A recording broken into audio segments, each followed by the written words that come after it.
अध्यक्ष जी, ये विस्तार केवल अफसरों का विस्तार नहीं है, ये सामाजिक न्याय का विस्तार है।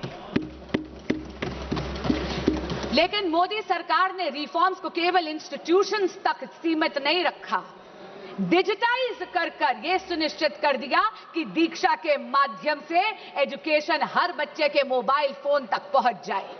ईट पाठशाला के माध्यम से पूरी की पूरी लाइब्रेरी अब बच्चों की हथेली में है। CUET जैसा एडमिशन प्रोसेस के लिए एग्जामिनेशन लाकर एडमिशन प्रोसेस को और ज्यादा पारदर्शी यानी ट्रांसपेरेंट बना दिया और NEP 2020 में भारत की एजुकेशन सिस्टम को रिजिड स्ट्रीम से मुक्त कर दिया गया है। यदि कोई स्टूडेंट बायोलॉजी के साथ साथ म्यूजिक पढ़ना चाहता है तो उसको अब अपनी प्रतिभा में किसी एक सब्जेक्ट का चयन करने की जरूरत नहीं है, क्योंकि नरेंद्र मोदी जी ने यह सुनिश्चित कर दिया है कि प्रतिभा ना परिस्थितियों की अधीन होनी चाहिए और ना ही एजुकेशन स्ट्रीम्स की मोहताज। अध्यक्ष जी, जब अफसरों का विस्तार होता है तो उसके साथ साथ उन अफसरों की निष्पक्षता भी सुनिश्चित करनी अनिवार्य है। ये अमेंडमेंट बिल 2026 का यही सुनिश्चित करता है। अध्यक्ष जी, इस सदन में पिछले 2 वर्षों से मैंने देखा है कि बहस तथ्यों पर होनी चाहिए, बहस नैरेटिव पे नहीं होनी चाहिए, बहस प्रमाणों पर होनी चाहिए, बहस पूर्वाग्रह पर नहीं होनी चाहिए। इसीलिए मैं ये जरूर कहना चाहूंगी आपके माध्यम से विपक्ष के साथियों को, सबसे पहली बात तो बेल सरकार नहीं इस देश का कोर्ट देता है और लोकतंत्र में judiciary is independent of the executive and the legislature. दूसरी बात मैं ये कहना चाहूंगी, कांग्रेस के साथी और विपक्ष के कुछ साथी एक नैरेटिव बिल्ड करने की कोशिश कर रहे हैं, जैसे कि पेपर लीक की समस्या, एग्जाम कॉम्प्रोमाइजिंग की समस्या केवल और केवल 2014 के बाद पैदा हुई है। अध्यक्ष जी, मीडिया की रिपोर्टों का अगर हम सच माने तो विपक्षी दलों के जहां जहां पर शासित राज्य हैं और पिछले जब एक दशक था, जब 2014 से पहले कांग्रेस लेड यूपीए सरकार था, तब एक नहीं दो नहीं बल्कि टोटल 22 बार पेपर लीक होकर कैंसिल करने पड़े। उनमें से कांग्रेस लेड यूपीए सरकार के अधिकार क्षेत्र में आने वाले 6 ऐसे एग्जामिनेशंस हैं जो सीधा केंद्र सरकार के नीचे आते थे। अध्यक्ष ji, AIIMS PG examination 2006, ICAI CPT examination 2007, CLAT 2009, Railway Recruitment Board examination 2009, AIEEE 2011, SSC CGL examination 2013, ये सारी की सारी पेपर लीक तब थी जब विपक्षी दल सत्ता में था, यानी कांग्रेस लेड यूपीए गवर्नमेंट थी। अब मैं राज्यों के कुछ आंकड़े आपको देना चाहूंगी। राजस्थान में जब कांग्रेस की सरकार थी तो REET, RPSC, senior teacher recruitment, police constable examination recruitment, forest guard recruitment, CHMO recruitment exams leak हुए।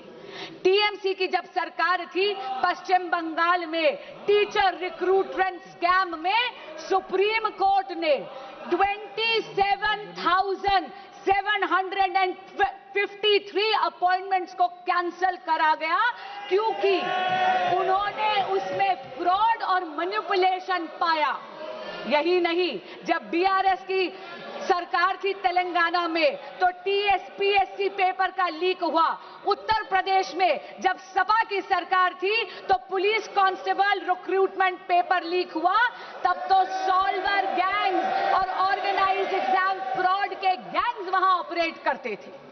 और हाल ही में पंजाब में, ये तो इसी साल की बात कर रही हूं, फार्मेसी ऑफिसर रिक्रूटमेंट एग्जामिनेशन में तो हाई टेक यानी ब्लूटूथ का इस्तेमाल कर उस पेपर को कॉम्प्रोमाइज करना गया। पर मैं पूछना चाहती हूं, इससे पहले कि विपक्ष मुझ पर यह इल्जाम लगाए that I am talking about whataboutery, this is not about whataboutery, but I am calling out the opposition on its selective outreach. मैं पूछना चाहती हूं विपक्ष से कि अगर यह सिद्धांत की लड़ाई है तो सिद्धांत सरकार देख के बदल कैसे जाता है। मैं पूछना चाहती हूं कि अभी खड़े होकर इन्होंने तत्कालीन केंद्रीय शिक्षा मंत्री की बात करी, क्या माननीय गौरव गोगोई जी ने अभी तक पंजाब के एजुकेशन मिनिस्टर का इस्तीफा मांगा है या नहीं? यही बात नहीं है अध्यक्ष जी, एक सिंगल प्रोफेशनल टेस्टिंग एजेंसी की मांग पिछले 30 साल से इस देश में पेंडिंग थी।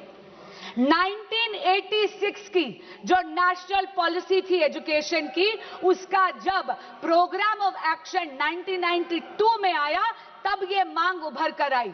इसको आईआईटी डायरेक्टर्स कमेटी ने 2010 में रीइटरेट करा, इसे दोहराया, लेकिन ये मांग इसको अनदेखा कर दिया कांग्रेस पार्टी और यूपीए ने। क्यों?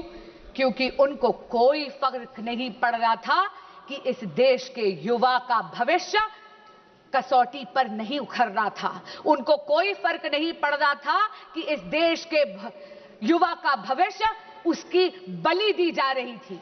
यह तो नरेंद्र मोदी की सरकार आई, एनडीए की सरकार आई तो 2017 में एनटीए का गठन हुआ। अध्यक्ष जी, जहां पर कांग्रेस शासित यूपीए ने पॉलिसी वैक्यूम करा, वहीं पर अगर मैं जेनजी की भाषा को बोरो करूं, then I will have to say Modi ji clocked it and provided a legislative solution. But while Narendra Modi provided an anti-paper leak law, a very robust law which today is being even more formidable, all that the opposition did was chase political opportunism. अध्यक्ष जी, फर्क साफ है, फर्क केवल सरकार का नहीं, फर्क सोच का भी है। यूपीए का मंत्र है delay, deflect and deny, Modi का मंत्र है डिटेक्ट, डिसाइड एंड डिलीवर।